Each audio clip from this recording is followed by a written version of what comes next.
Okay, hello everyone, this is KM Shovan from SLR academy. আজকে আমরা grammar tips 3 নিয়ে কথা বলবো। এখানে আলোচনা করা হবে আজকে নাউন অফ মাল্টিটিউড নিয়ে, নাউন অফ ইউনিটিউড নিয়ে। এছাড়া থাকবে ওয়ার্ড অফ প্রোনাউন্স, যেটা খুব কমন, সবাই জানি, তারপরেও আমরা একটু অন্যমনস্কতার জন্য এটা ভুল হয়ে যায়, আমরা এটা দেখবো আজকে। এছাড়া most important subjunctive verb, adjectives এবং নাউন নিয়ে। চলুন শুরু করা যাক। ওকে, সবার প্রথমে কথা বলবো নাউন অফ মাল্টিটিউড নিয়ে। ওকে, সো এই জিনিসটা সবারই কিন্তু জানাশোনা। ওকে, এটা মেইনলি হচ্ছে কালেকটিভ নাউন্স এর একটা আইটেম। সো কালেকটিভ নাউন, আমরা কি জানি কালেকটিভ নাউন হচ্ছে কতগুলো সদস্য নিয়ে একটা একটা নাউন গঠন করে, যে নাউনকে কালেকটিভ নাউন বলা হচ্ছে। আমরা যদি এক্সাম্পলস জানি যে কয়েকজন জাজ মিলে তৈরি হয় জুরি বোর্ড। ওকে, জুরি এটা একটা কালেকটিভ নাউন। কয়েকজন ডিরেক্টর মিলে তৈরি হয় বোর্ড, যে বোর্ড অফ ডিরেক্টরস বলা হয়। এছাড়া কয়েকজন এক্সপার্ট নিয়ে তৈরি হয় panel. Okay, panel of experts.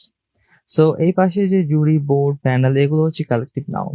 এখন প্রশ্ন হচ্ছে যে এই কালেকটিভ নাউন গুলো যখন সেন্টেন্সে থাকবে, সেটা সিঙ্গুলার ভার্ব গ্রহণ করবে নাকি প্লুরাল ভার্ব গ্রহণ করবে? ওকে, সো একটি আমরা এক্সাম্পল দেখি। যখন এই কালেকটিভ নাউনের সদস্যরা, ওকে, যেমন যদি ফর এক্সাম্পল জুরি বোর্ড, জুরি সদস্য হচ্ছে জাজ, এই জাজেরা যখন একে অপরের সাথে ভিন্ন মত পোষণ করবেন, সেই ক্ষেত্রে ভার্ব হবে প্লুরাল, যেটাকে নাউন অফ মাল্টিটিউড বলা হচ্ছে। ওকে, তারা ডিভাইডেড হয়ে যাচ্ছেন, তারা প্লুরাল ভার্ব একসেপ্ট করছেন এই জায়গাতে।